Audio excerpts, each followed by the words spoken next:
요한복음 18장 1절에서 11절 하나님의 말씀을 들으십시오. 예수께서 이 말씀을 하시고 제자들과 함께 기드론 시내 건너편으로 나가시니 그곳에 동산이 있는데 제자들과 함께 들어가시니라. 그곳은 가끔 예수께서 제자들과 모이시는 곳이므로 예수를 파는 유다도 그곳을 알더라. 유다가 군대와 대제사장들과 바리새인들에게서 얻은 아랫사람들을 데리고 등과 횃불과 무기를 가지고 그리로 오는지라. 예수께서 그 당할 일을 다 아시고 나아가 이르시되 너희가 누구를 찾느냐? 대답하되 나사렛 예수라 하거늘 이르시되 내가 그니라 하시니라. 그를 파는 유다도 그들과 함께 섰더라. 예수께서 그들에게 내가 그니라 하실 때에 그들이 물러가서 땅에 엎드러지는지라. 이에 다시 누구를 찾느냐고 물으신대 그들이 말하되 나사렛 예수라 하거늘 예수께서 대답하시되 너희에게 내가 그니라 하였으니 나를 찾거든 이 사람들이 가는 것은 용납하라 하시니 이는 아버지께서 내게 주신 자 중에서 하나도 잃지 아니하였사옵나이다 하신 말씀을 응하게 하려 함이러라. 이에 시몬 베드로가 칼을 가졌는데 그것을 빼어 대제사장의 종을 쳐서 오른편 귀를 베어버리니 그 종의 이름은 말고라. 예수께서 베드로더러 이르시되 칼을 칼집에 꽂으라. 아버지께서 주신 잔을 내가 마시지 아니하겠느냐 하시니라. 아멘. 잠시 기도하겠습니다. 복되신 하나님 아버지, 오늘 저희들이 주님의 귀한 말씀을 듣고자 합니다. 하나님의 말씀 앞에 섰사오니 저희로 하여금 성령의 충만함 입게 하셔서 이 말씀 안에서 하나님의 뜻 잘 발견할 수 있도록 은혜를 더하여 주옵소서. 저희들 성령의 조명을 받고 말씀의 뜻 온전히 깨달아 순종함으로 하나님 아버지께 합당한 영광 올려드릴 수 있도록 귀한 은혜로 이 시간 함께하여 주옵소서. 예수님의 이름으로 기도드립니다. 아멘. 저희가 지난주까지 예수님의 대제사장적인 기도 17장의 내용들을 함께 전부 살펴보았죠. 예수님께서는 이제 곧 십자가를 지실 것을 아시고 이 땅에 남겨질 제자들을 위해서 집중적으로 기도하셨습니다. 그리고 그 제자들의 선포, 제자들의 말이라고 표현하신 그 복음전도 사역을 통해 앞으로 주님을 믿게 될 모든 시대에 성도들을 놓고도 기도하셨죠. 교회가 하나 되어서 아버지께서 아들을 보내신 것을 믿게 해달라고 예수님은 간절히 기도하셨습니다. 예수님은요, 거기서 더 나아가서 자신을 믿게 될 모든 사람이 자신이 앞으로 가게 될 그곳에 있어 아버지께서 주신 자신의 영광을 그들이 보게 해달라고 기도하셨습니다. 이것이 궁극적인 예수님의 사역이라고 말씀을 드렸습니다. 그 기도를 통해서 우리 또한 오늘 이 예배의 자리에 있게 된 것이죠. 그리고 앞으로도 예수님께서 말씀하신 그 영광의 자리에 반드시 참여하게 될 것입니다. 이제 예수님께서는 제자들을 위한 어찌 보면 마지막 사역, 부활하시기 전에 마지막 사역을 완수하셨죠. 다락방에서 그들에게 길게 자신이 떠난 다음에 어떤 일이 있을 것이, 특별히 성령님에 대해서 그들에게 상세하게 가르쳐 주셨습니다. 거기에 마무리 마침표를 딱 찍는 마지막 기도까지 이제 하셨죠. 예수님께서 영광을 얻으실 시간이 이제 점점 더 다가오고 있습니다. 온 인류의 죄를 지시기 위해 하나님의 어린 양으로서 그 사역을 완수하기 위해 예수님은 이제 마지막 걸음을 떼십니다. 그래서 예수님께서 제자들과 함께 한 지역으로 이동을 하시게 되는데 그것은 기드론 시내 건너편이거든요. 특별한 의미가 있는 장소라고도 볼 수 있습니다. 1절 저희 다시 한번 읽어보도록 할게요. 예수께서 이 말씀을 하시고 제자들과 함께 기드론 시내 건너편으로 나가시니 그곳에 동산이 있는데 제자들과 함께 들어가시니라. 기드론 시내란 말을 저희가 딱 들을 때 뭐 한눈에 그려지지 않을 수도 있습니다. 근데 기드론 시내에 대해서 잠깐 지리적으로만 설명드리자면 감난산과 예루살렘 사이를 흐르는 시내입니다. 근데 여기는 1년 내내 물이 흐르는 그러한 개천이 아니라 우리 나라의 그 개념의 어떤 시내가를 생각하시면 안 되고요. 쭉 이렇게 그 남동쪽으로 쭉 흰놈의 아들 골짜기까지 이어지는 시내가인데 여기는 우기 때 겨울철에만 이렇게 물이 흐르고 있고 나머지는 마른 상태이죠. 사막의 건조 지역에는 이러한 시내가들이 꽤 있습니다. 근데 역사적으로 이 기드론 시내가가 아주 중요한 이유가 있습니다. 다윗이요, 말년에 굉장히 큰 어려움을 한번 겪게 됩니다. 그래서 이제 자기가 너무나 아꼈던 아들 압살롬이 자신을 배반하였을 때죠. 그래서 다윗은 도성 예루살렘을 버리고 도망을 칠 수밖에 없었어요. 그때에 눈물을 흘리면서 이제 예루살렘 성을 떠나니까 이제 떠나면 자기가 아마 그때의 생각으로는 죽어서나 여기 다시 올 수 있을 거라 생각을 했을 겁니다. 그래서 눈물을 흘리면서 비통하게 지나갔던 곳이 바로 이 기드론 시내가였습니다. 제가 요 말씀 한번 읽어드릴게요. 사무엘하 15장 23절입니다. 온 땅 사람이 큰 소리로 울며 모든 백성이 앞서 건너가매 왕도 기드론 시내를 건너간 모든 백성이 광야길로 향하니라.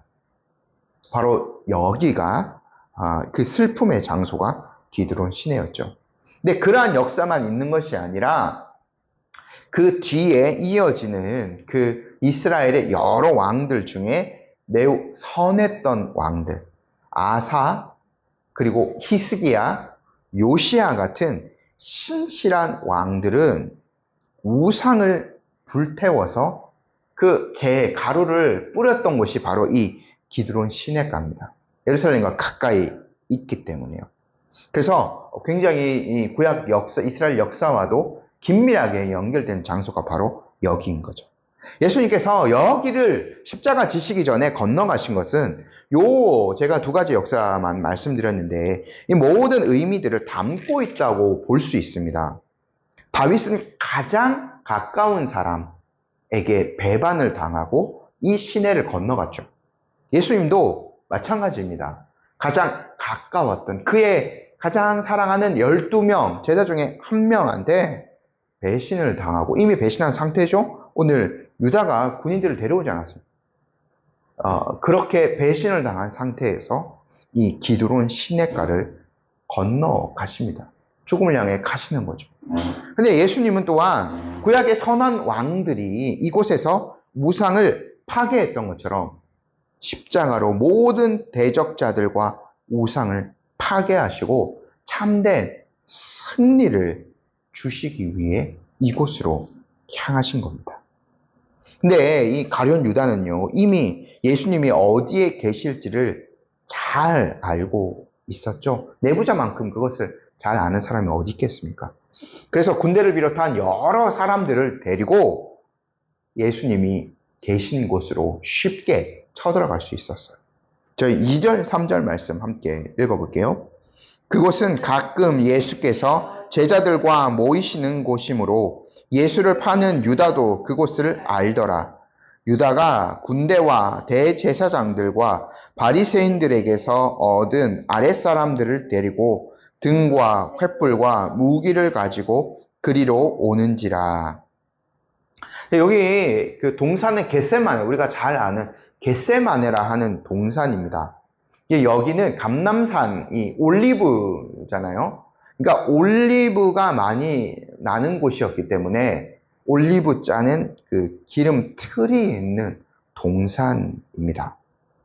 근데 누구나 찾을 수 있고 이 배반자였던 가룟 유다도 훤히 아는 이 지역으로 왜 예수님은 여기를 택하셔서 가셨는가?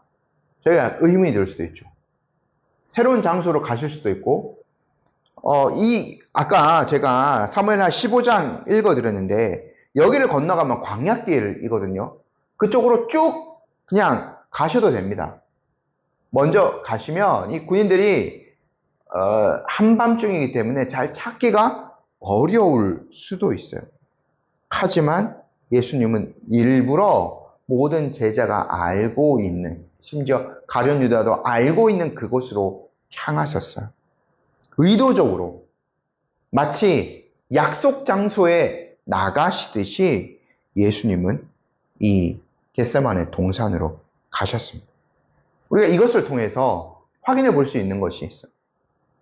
예수님은요, 타의에 의해서 십자가를 지신 것이 결코 아니라는 겁니다. 사람들에 의해서 이리 끌리고 저리 끌리고 이렇게 해서 예수님이 어쩔 수 없이 십자가형을 당하신 것이 결코 아니라는 거죠. 예수님은 모든 사항을 처음부터 자신이 주도적으로 이끌고 계세요. 성부 하나님의 그 구원의 계획에 순종하시며 자신의 의지 아래서 십자가를 향해 가신 거죠. 그래서 마치 약속 장소에 가시듯이 이 동산으로 가신 겁니다. 가룟 유다는 예수님을 잡기 위해서 로마의 군대, 성전의 경비병, 수많은 사람들을 데리고 가요. 여기가 얼만지, 숫자가 얼만지 저희가 완벽하게 알 수는 없지만 이 3절에 유다가 군대와라고 적혀져 있잖아요. 이 군대, 우리도 뭐 군인들 군대라고 부르는데 여기가 헬라어를 살펴보면 스페이라라는 단어를 쓰는데 일개 대대를 지칭하는 군사 용어입니다. 근데 이제 대략 그 당시로는 약 1000명 정도로 알려져 있는데 아마 그 정도까지는 아닐 거예요. 뭐 한 600명 정도라고 사람들은 추정을 하는데 이 정도의 군인들이 예수님 한 명을 잡기 위해서 동원된 거죠. 수백 명의 무장한 군인이 고작 한 명의 평범한 사람을 잡기 위해 동원된 거예요. 그리고 뭐요? 횃불, 등 이런 것들을 다 들고 와요. 그들이 또한 반항을 할까봐 철저하게 무장을 하고 오는 거죠. 마치 뭐요? 폭도들 때려잡을 때처럼 군인들 무장, 중무장해서 등불까지 들고 싹 수색하려고 이렇게 예수님 한 명을 잡으려고 사람들이 온 거예요. 예수님은요, 이 모든 상황들, 그리고 그 모든 군인들, 경비병들, 무기들 전혀 무서워하지 않으시죠. 왜냐하면 예수님께서 모든 것을 다 상황을 알고 계셨기 때문이에요. 4절 말씀 읽어볼게요. 예수께서 그 당할 일을 다 아시고 나아가 이르시되 너희가 누구를 찾느냐. 예수님은 움츠러들지 않으셨습니다. 오히려 그들 앞에 나아가서 너희가 누구를 찾고 있느냐라며 당당하게 나서셨죠. 말씀드렸다시피 예수님은요, 이 모든 상황을 철저하게 주도적으로 이끌고 계세요. 적들의 대답은 간결하죠. 한 명 잡으러 왔습니다. 나사렛 예수. 저희 5절 말씀 함께 한번 읽어보겠습니다. 대답하되 나사렛 예수라 하거늘 이르시되 내가 그니라 하시니라. 그를 파는 유다도 그들과 함께 섰더라. 그 사람들은 한 명 예수님을 잡으러 왔습니다. 이 전에 요한은요 지금 내적인 사항들을 많이 이렇게 좀 기록해 놓았고요. 그 이전에 예루살렘에 예수님께서 종려주일에 도착하셔서 사역했던 그 모든 것들을 보면 많은 사람들과 부딪히시기도 하시고 예수님이 적극적으로 많은 것들을 행하셨죠. 그래서 그 사람들이 속으로 그 수많은 무리들이 있을 때는 부글부글 하면서 예수님을 죽이고 싶어도 어쩔 수 없었습니다. 그래서 이 한 사람, 나사렛 예수라는 사람을 찾으러, 죽이러 이렇게 수많은 사람들이 동원된 거예요. 그때에 예수님이 대답하시죠. 내가 그다라고요. 헬라로 에고 에이미라고 대답하셨습니다. 이것은요, 오늘날도 경찰이 범인을 잡을 때 신원 확인을 하고 하는 거죠. 그래서 나사렛 예수를 잡으러 왔다. 내가 바로 그입니다. 라고 신원 확인하는 차원이 아니에요. 그리고 예수님께서 요한복음에서 여러 차례 이런 표현을 쓰셨죠. 나는 누구누구다. 나는 생명의 떡이다. 나는 양의 문이다. 내가 길이고 진리고 생명. 예수님 여러 차례 요한복음에서 이러한 말씀을 하셨어요. 나는 그다. 라고요. 이거는요, 철저하게 예수님의 신성을 드러내는 표현이에요. 자신을 보내신 성부 하나님과 동등된 영광을 가지고 계시다라는 표현이에요. 이 표현은 하나님밖에 하실 수 없는 표현이기 때문에 나는 나다라는 표현이에요. 예수님의 신성을 드러내는 아주 특별한 표현이라고 할 수 있는 거죠. 어둠 속에서 중무장에서 무기를 들고 예수님을 잡으러 온 수많은 사람들 앞에서 우리 주님은 두려움 없이 자신이 바로 영원하신 하나님의 아들이심을 선포하고 계신 거예요. 얼마나 놀라운 위엄과 권세인가요? 예수님께서 이 놀라운 신성을 드러내셨을 때 그래서 기이한 일이 하나 벌어지게 됩니다. 수백 명의 중무장한 군인들이요, 그 음성 앞에서 그냥 엎드러진 거죠. 6절 말씀 읽어볼게요.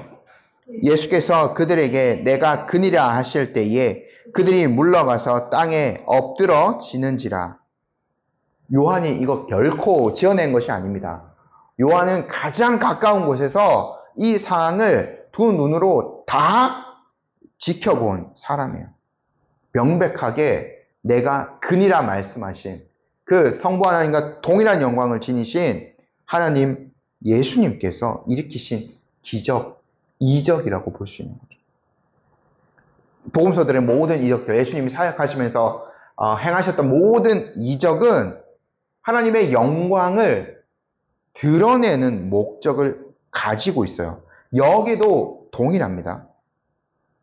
그 사람들은 예수님을 죄인 취급하여서 마치 폭도의 그 수개처럼 생각해서 예수님을 잡으러 왔어요. 그럼 예수님 어떤 분이십니까? 하나님의 모든 영광을 소유하신 분이시고 그 잡으러 왔던 사람이 그 영광 앞에서 엎드려서 경배할 수밖에 없는 그런 분이시죠. 심지어 그런 사람들의 경배를 받으셔야만 하는 분이시라는 거죠. 예수님은 순수 그들에게 잡힐 만한 분이 아니십니다. 생각해 보십시오. 이 말 한마디에 그들이 엎드러지는데 예수님이 조금 더 능력을 사용하시면 이 사람들 한 번에 어떻게 하지 못하셨을까요?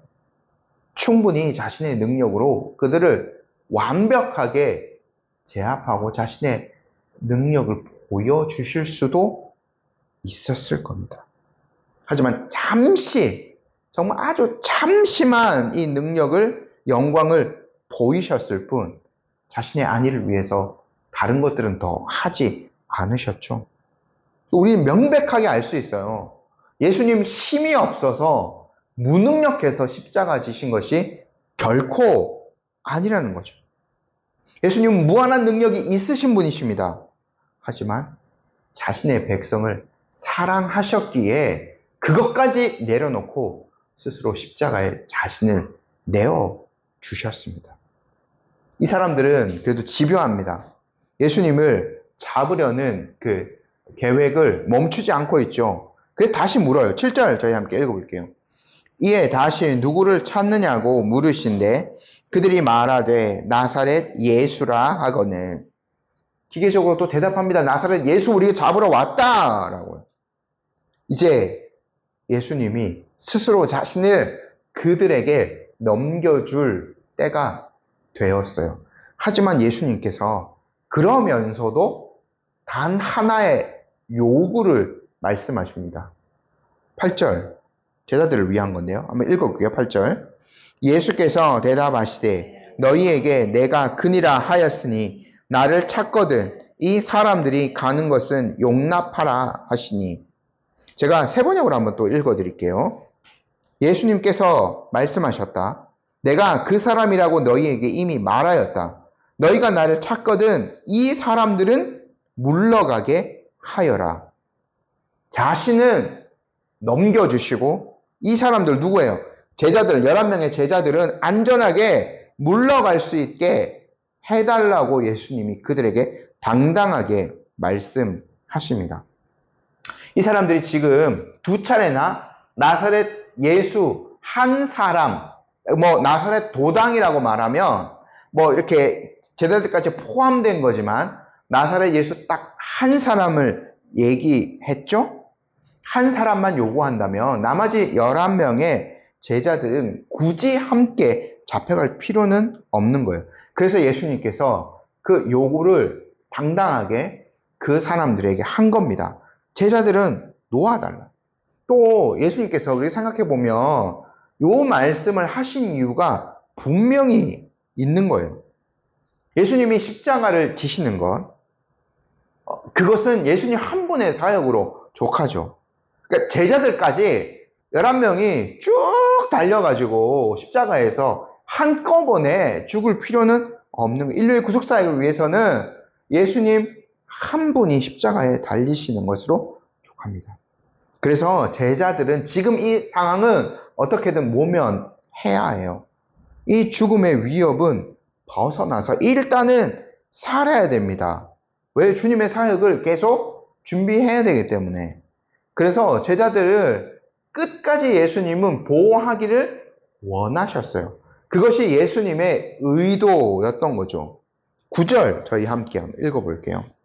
이는 아버지께, 같이 한번 읽어보겠습니다. 이는 아버지께서 내게 주신 자 중에서 하나도 잃지 아니하여 싸움나이다 하신 말씀을 응하게 하려 함이러라. 저희가 이미 살펴봤습니다. 17장 12절에 예수님이 이렇게 기도하시잖아요. 제가 세 번역 읽어드릴게요. 내가 그들과 함께 지내는 동안은 아버지께서 내게 주신 아버지의 이름으로 그들을 지키고 보호하였습니다. 그러므로 그들 가운데서는 한 사람도 잃지 않았습니다. 다만 멸망의 자식만은 잃은 것은 성경 말씀을 이루기 위함이었습니다. 예수님은 제자들 중에 하나도 잃지 않도록 이미 성부 하나님 아버지 앞에 기도하셨어요. 그래서 행여나 지금 이 수백 명의 군인들 앞에서 제자들의 육체적 안위를 걱정하시면서 그들의 보호를 위해 이 사람들은 가게 내비둬라고 말씀하신 거죠. 예수님이 넘겨준 사람은 단 한 명. 지금 넘어가 있잖아요. 그 군대와 같이 있지 않습니까? 가룟 유다, 멸망의 자식이라고 표현되었던 그 한 사람 뿐이에요. 나머지 11명의 제자들은 이어지는 예수님의 십자가의 죽음, 부활, 교회의 설립을 위해서 매우 중요한 사역을 감당해야 됩니다. 그래서 주님은 이렇게 적극적으로 이 절체절명의 순간에도 제자들을 보호하고 계신 거죠. 근데 이러한 상황 중에 자주 좀 돌발적으로 행동했던 제자가 있지 않습니까? 한 명, 베드로. 그가 칼을 뽑아서 대제사장의 종의 귀를 내려치는 그런 사건을 벌입니다. 10절 말씀 함께 읽어볼게요. 이에 시몬 베드로가 칼을 가졌는데 그것을 빼어 대제사장의 종을 쳐서 오른편 귀를 베어버리니 그 종의 이름은 말고라. 다른 세 복음서에도요, 요 기록들은 다 기록되어져 있는데, 근데 세 복음서를 살펴보면 칼을 든 사람이 누구였는가 그 이름은 기록하지 않았습니다. 하지만 맨 마지막에 복음서를 기록하였던 요한은 베드로의 이름을 정확하게 기록하였죠. 그리고 그 대상자, 그 귀가 잘려버린 그 대제사장의 종이었던 말고의 이름도 정확하게 기록해 놓았습니다. 이건 굉장히 그 역사적인 어떤 중요한 그런 팩트를 남겨 놓은 거죠.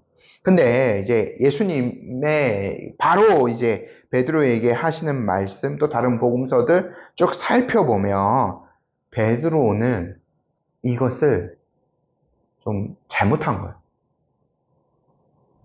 베드로는 끝까지 뭐를 생각했냐면 이때까지도 하나님의 나라가 칼과 무력으로도 세워질 수 있다는 것을 붙들고 있었던 거예요. 하나님의 나라는 그것으로 세워지는 것이 아니죠. 예수님께서 이렇게 말씀하셨습니다. 이건 제가 마태복음 요 장면에 병행하는 마태복음의 말씀 26장 52절 한번 읽어드릴게요. 이에 예수께서 이르시되 내 칼을 도로 칼집에 꽂으라. 칼을 가지는 자는 다 칼로 망하느니라. 그 사람들은 칼, 몽둥이, 횃불 이런 걸로 중무장해서 예수님 한 명을 노리고 이렇게 왔지만 예수님은 하나님 나라에 대한 바른 가르침을 베드로에게 주시는 거예요. 너희는 그것으로 싸우는 것이 아니다. 하나님의 나라는 그것으로 오지 않는다. 그것으로 예수님을 지킬 수는 없다. 칼로 지금 이 예수님을 결코 지킬 수 없다는 것을 베드로에게 말해주고 있는 거예요. 베드로가 더 결정적으로 실수한 게 뭐냐면 무력을 사용한 것보다 더한 것이 뭐냐면 하나님의 일하시는 방식에 무지하였던 거죠. 지금 말씀드렸던 대로 11절입니다. 같이 읽어볼게요. 예수께서 베드로더러 이르시되 칼을 칼집에 꽂으라. 아버지께서 주신 잔을 내가 마시지 아니하겠느냐 하시니라. 예수님은요, 지금 여기에서 싸우실 필요가 없어요. 칼을 들고 무장해서 또는 예수님이 그 능력을 발휘하셔서 그 사람들을 무자비하게 꺾을 필요가 없으신 거죠. 예수님은 이제 요 겟세마네 동산에서 기도하셨던 대로 아버지께서 주시는 잔을 마시러 가십니다. 곧 십자가를 지시러 가는 거죠. 예수님은 결코 그것을 마다하지 않으셨어요. 왜요? 하나님 나라는 이것으로 이루어지기 때문에. 칼이 아니라 십자가로 하나님 나라가 세워지기 때문에. 세상에 맞서는 것은 칼이 아니라 십자가입니다. 예수님은 그것을 하나님의 계획을 다 알고 계셨고 자발적으로 순종하심으로써 모든 하나님의 구원 계획에 순종을 하신 거죠. 저희가 여기에서 조금 신학적으로 어렵지만 우리의 구원을 위해서 좀 알아야 될 내용에 대해서 잠깐만 설명을 드리고 설교를 좀 마무리하고자 합니다. 스프라울 박사님의 설교에서 제가 좀 가져온 내용인데요. 한번 들어보십시오. 예수님의 사역에 대해서 우리가 조금 더 논리적으로 이해하기 위한 구분 방식을 한번 들어보십시오. 신학에서 우리가 구원받게 된 예수님의 사역에 대해 이야기할 때 우리는 종종 간과되는 매우 중요한 구분을 해야 합니다. 그것은 바로 그리스도의 능동적 순종과 수동적 순종 사이의 구분입니다. 조금 용어가 어려울 수 있는데 능동적 순종이 뭔지 수동적 순종이 뭔지 들어보십시오. 만약 예수님께서 낙하산을 타고 하늘에서 내려와 곧장 골고다로 가셔서 십자가에 달려 돌아가셨다면 그것만으로는 우리를 구원하기에 충분하지 않았을 것입니다. 하나님은 또한 그분이 받으시는 자들에게 참된 의를 요구하십니다. 그러므로 예수님은 우리의 칭의를 위해 태어나셔서 진짜 사람으로 오셨잖아요. 33년 동안 하나님의 법 아래에서 완전한 순종의 삶을 사셨습니다. 그분은 우리에게 필요하지만 우리 자신 안에는 없는 그 구원받는 의를 획득하셨습니다. 예수님은 하나님께서 주신 모든 율법에 능동적으로, 자발적으로 충분히 순종하신 거죠. 이것이 바로 그분의 능동적 순종이었습니다. 수동적인 것은 뭔가 당하는 거 아닙니까? 반면에 예수님의 수동적 순종은 그분이 우리의 죄책에 대한 형벌을 받기 위해 자신을 수동적으로 허락하신 순종이었습니다. 이 형벌에 대한 예수님의 수동적 복종은 십자가에서 시작된 것이 아닙니다. 그것은 그분이 겟세마네 동산에서 무릎을 꿇고 일어서신 순간부터 시작되었습니다. 바로 그때 그분은 그 잔을 받으시고 아버지께서 그분 앞에 두신 소명에 완전히 순종하셨습니다. 그분은 아버지께 순종하여 자신의 죽음 안에서 우리의 대속물이 되시는데 동의하셨습니다. 그래서 그분은 우리에게 말씀하셨죠. 내가 여기에 있다. 너희가 찾는 그 사람이 바로 나다. 라고. 예수님은 도망치려는 시도를 하지 않으셨습니다. 제자들이 싸우는 것도 허락하지 않으셨죠. 도살장으로 끌려가는 양처럼 예수님은 입을 열지 않으시고 수동적으로 죽음을 향해 가셨습니다. 자신을 내어주시고 사람들에 의해서 끌려서 이제 아버지께서 주시는 잔을 마시러, 취하러 가시는 거죠. 자, 설교를 마무리하겠습니다. 성도 여러분, 오늘 우리 구원자가 되시는 예수님이 십자가를 지시게 되는 바로 그 순간, 첫 걸음을 어떻게 떼시는지를 함께 살펴보았습니다. 세 가지 정도로 살펴봤죠?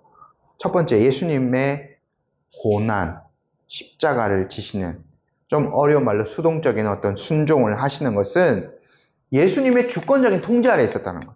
예수님이 주도적으로 이끌고 계셨다는 거죠. 예수님은 우연히 혹은 사람들에 의해서 어쩔 수 없이 잡히신 것이 아닙니다. 예수님은 그 모든 상황을 아시면서도 기꺼이 자발적으로 자신을 죽음에 내어 주셨습니다. 예수님의 음성 한마디에 수백 명의 군인들이 땅에 엎드려진 걸 봤죠. 예수님의 이러한 신적인 능력을 지니고 계셨어요. 그럼에도 그것을 그 순간 더 많이 사용하실 필요는 없으셨습니다. 왜냐하면 십자가를 지시는데 이미 자신을 다 내어주셨기 때문에요. 전능하신 하나님, 그분의 독생하신 아드님이 이렇게 우리의 구원을 위해서 사역하셨습니다. 두 번째로 예수님은 이 절체절명, 위기의 순간에도 자신의 백성을 위한 사역을 감당하셨죠. 자신을 무자비하게 잡으러 온 자들 앞에서 예수님은 먼저 자신의 제자들의 안위를 확보해 주셨습니다. 스스로 자기를 사탄에게 팔아넘긴 가룟 유다와는 달리 나머지 11명의 제자들은 끝까지 주님의 보호하심을 입는 자들이었어요. 예수님은 오늘도 동일하게 자기가 택한 백성을 끝까지 보호하세요. 우리가 그 은혜를 입은 자들임을 잊지 마십시오. 세 번째, 예수님은 우리를 위해서 기꺼이 아버지의 진노의 잔을 받으셨습니다.